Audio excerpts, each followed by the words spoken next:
करीब 6 महीने की तबाही हो जाने के बाद भी दुनिया भर के वैज्ञानिक इस वायरस को समझ नहीं पाए हैं। इसीलिए दवा बनाने की बात कई बार बेमानी नजर आती है, क्योंकि दुनिया में आज भी कई ऐसे वायरस मौजूद हैं जिनकी दवा आज तक बनी ही नहीं है। हैरानी की बात यह है कि कोरोना वायरस को जब जब डिकोड किया जाता है तो वो एक नया रूप बना लेता है। जब उसे डिकोड किया जाता है तो वो एक नया रूप धरकर सामने आ जाता है। पूरी दुनिया के कई काबिल डॉक्टर्स और वैज्ञानिक लगातार इसकी दवा बनाने में जुटे हुए हैं, लेकिन ये काम इतना आसान भी नहीं है। दुनिया के 80 देशों की 100 से ज्यादा लैब्स में कोरोना की वैक्सीन बनाने की कवायद चल रही है, लेकिन सफलता किसी के हाथ नहीं लगी। दावे तमाम किए जा रहे हैं, लेकिन जमीन पर सारे दावे हवा हवाई साबित हो रहे हैं। WHO के कोरोना विशेषज्ञ डॉक्टर डेविड नोबारो ने मई के महीने में कहा था कि इस वायरस की दवा आने में बहुत लंबा वक्त लग सकता है। HIV और मलेरिया की ही तरह ये तेजी से नहीं बढ़ता, लेकिन ये मानकर चलिए कि दवा आने में 1 साल से 1.5 साल तक लग सकता है, और ये भी मुमकिन है कि इस वायरस की दवा कभी बन ही न पाए। सोचिए कि अगर ऐसा हुआ कि कोरोना की दवा बनी ही नहीं, या अगर बनने में 1 से 1.5 साल का वक्त लग गया तो क्या होगा।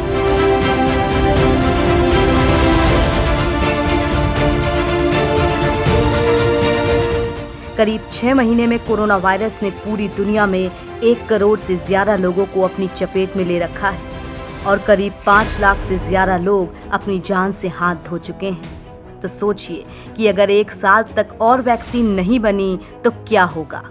तो क्या हमें कोरोना से निपटने के लिए उन दवाओं का सहारा लेना होगा जो हमारे पास पहले से मौजूद है। दोस्तों, आज के इस वीडियो में हम आप लोगों को इन्हीं सब तरीकों के बारे में बताने वाले हैं कि अगर कोरोना की वैक्सीन नहीं बनी तो किस तरह से कोरोना का इलाज किया जाएगा, कैसे काबू में आएगा कोरोना का वायरस। कोरोना वायरस के कहर से जूझ रही दुनिया को बचाने के लिए वैज्ञानिक दिन रात इस वैश्विक महामारी की वैक्सीन बनाने में जुटे हुए हैं। कई देशों के वैज्ञानिकों ने दावा भी किया है कि उन्हें कोरोना की वैक्सीन बनाने में सफलता हासिल हो चुकी है, लेकिन विश्व स्वास्थ्य संगठन के अनुसार अभी तक कोई ऐसी वैक्सीन नहीं बनी जिसे कोरोना वायरस का नाम दिया जा सके। अमेरिका की प्रतिष्ठित मैसाचुसेट्स इंस्टीट्यूट ऑफ टेक्नोलॉजी ने रिसर्च के बाद एक ऐसा दावा किया है जो भारत के साथ ही दुनिया के कई और देशों के लिए डराने वाला है। MIT के शोधकर्ताओं के अध्ययन मॉडल में कहा गया है कि अगर समय रहते कोरोना वायरस की वैक्सीन नहीं बनी तो भारत में 2021 की सर्दियों में हर दिन 2.87 लाख नए मामले सामने आएंगे। अगर ऐसा हुआ तो लगभग पूरा देश कोरोना की चपेट में आ जाएगा। एंटी कोरोना दवाओं से होगा वायरस का इलाज। कोरोना संक्रमण की चपेट में आने वाले लोगों की संख्या 1 करोड़ 12 लाख से ज्यादा हो चुकी है, जबकि अब तक इसके संक्रमण के चलते 5,31,000 से ज्यादा लोगों की मौत हो चुकी है। इस संक्रमण के संभावित इलाज तलाशने की दिशा में कई कोशिशें हो रही हैं। इन कोशिशों के जरिए कोरोना के इलाज की कुछ कारगर कोशिशें भी सामने आई हैं। वैसे अब तक दुनिया भर में 150 से ज्यादा अलग अलग दवाइयों को लेकर रिसर्च हो चुकी है। इनमें से ज्यादातर दवाइयां पहले से ही प्रचलन में हैं और इन्हें कोरोना संक्रमित मरीजों के इलाज में आजमा कर देखा गया है। American scientist William hazel team ने माना है कि कोरोना मरीजों को ठीक करने के लिए एंटी कोविड दवाएं डेवलप हो सकती हैं। इससे न सिर्फ मरीजों का इलाज हो सकेगा, बल्कि ये नए लोगों को बीमारी से भी बचाएगी। सस्ती और हर जगह मिलने वाली दवा डेक्सामेथासोन कोरोना वायरस से संक्रमित गंभीर रूप से बीमार मरीजों की जान बचाने में मदद कर सकती है। कोविड-19 संक्रमितों को बचाने में मदद करने वाली पहली दवा साबित हुई है डेक्सामेथासोन। ब्रिटेन के विशेषज्ञों का कहना है कि कम मात्रा में इस दवा का उपयोग करने के खिलाफ लड़ाई में बड़ी कामयाबी सामने आई है। फिलहाल भारत जैसे देशों में इसी वैक्सीन का इस्तेमाल किया जा रहा है और इसके नतीजे भी अच्छे ही सामने आ रहे हैं। कोरोना के खिलाफ कारगर है मोनोक्लोनल एंटीबॉडी। दूसरी तरह के ड्रग जो कोरोना पर असरदार साबित हो रहे हैं वो हैं मोनोक्लोनल एंटीबॉडी। ये लैब में तैयार की गई वो एंटीबॉडीज हैं जो कोरोना के स्पाइक प्रोटीन को हमारे शरीर के सेल रिसेप्ट से अटैच होने से रोकती हैं।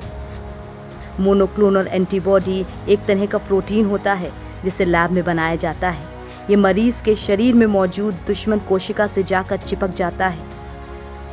Monoclonal antibody therapy immune therapy का ही एक रूप है जिसे किसी बीमारी के प्रति प्रतिरक्षा उत्पन्न करने या प्रतिरक्षा प्रणाली से प्रतिरोधक क्षमता बढ़ाने के लिए डिज़ाइन किया जाता है। जून में छपी एक रिसर्च में 2 एंटीबॉडीज़ की पहचान की गई थी। ये दोनों अलग अलग भी असरदार हैं, मगर इसका कॉम्बिनेशन कोरोना पर और कहर ढा सकता है। अगर कोरोना की वैक्सीन बनने में 1.5 साल का वक्त लग जाता है तो इसे ही इस्तेमाल में लाकर कोरोना को खत्म किया जा सकता है। एंटीबॉडी कॉकटेल थेरेपी का इंसानों पर होगा टेस्ट। कोरोना वायरस को ठीक करने के लिए अब एक नई थेरेपी आ गई है। इसका नाम है एंटीबॉडी कॉकटेल थेरेपी। ये क्लिनिकल ट्रायल के आखिरी स्टेज में पहुंच चुकी है। इस थेरेपी को लेकर अमेरिका ने एक दवा कंपनी के साथ $450 मिलियन यानी कि करीब 3,367 करोड़ रुपए की डील की है। वैज्ञानिकों और दवा कंपनियों का दावा है कि कोरोना वायरस के इलाज और बचाव में ये थेरेपी कारगर साबित होगी। अमेरिका ने इसी हफ्ते ऐलान किया है कि डबल एंटीबॉडी कॉकटेल का 2000 इंसानों पर टेस्ट किया जाएगा। इससे ये चेक किया जाएगा कि वो इन्फेक्शन को रोकने और कोरोना के शुरुआती स्टेज वाले मरीजों को ठीक करने में कितनी कारगर है। ऐसी एंटीबॉडीज पहले भी उन वायरसेस पर असरदार साबित हुई हैं जो कोरोना से मिलते जुलते हैं। इस थेरेपी में 2 एंटीबॉडीज हैं जो शरीर की कोशिकाओं में मौजूद कोरोना वायरस से चिपककर उन पर आत्मघाती हमला करती हैं। इससे कोरोना वायरस की वो शक्ति खत्म हो जाती है जिससे वो स्वस्थ कोशिकाओं को संक्रमित कर सके। अगर ये थेरेपी कारगर साबित होती है तो फिर आने वाले समय में ये थेरेपी ही कोरोना वायरस वैक्सीन की जगह इस्तेमाल की जा सकती है। वैक्सीन आने तक दूसरे विकल्पों से इलाज संभव। आधा साल खत्म हो चुका है और कोरोना वायरस महामारी की रफ्तार कहीं से भी धीमी होती नजर नहीं आ रही है। दुनिया भर में 1.1 करोड़ लोग इस वायरस से संक्रमित हो चुके हैं। वहीं पूरी दुनिया में 50% से अधिक मरीज इस वायरस से इलाज के बाद ठीक हो चुके हैं। इसके अलावा 5 लाख लोगों की इस वायरस से मौत भी हो चुकी है। 7 लाख से अधिक संक्रमितों के साथ भारत दुनिया में तीसरा सबसे ज्यादा प्रभावित देश बन गया है। वैक्सीन को लेकर वैज्ञानिक तेजी से अपने काम पर लगे हुए हैं, लेकिन जब तक वैक्सीन नहीं आ जाती तब तक एंटीवायरल दवाओं और मोनोक्लोनल एंटीबॉडीज के सहारे ही मरीजों का इलाज किया जा रहा है। अगर वैक्सीन बनाने में वक्त लगता है तो हम इन दवाओं का इस्तेमाल शुरू कर सकते हैं ताकि जिन्हें सबसे ज़्यादा खतरा है उन्हें इन्फेक्शन से बचाया जा सके और बीमार मरीजों को ठीक किया जा सके।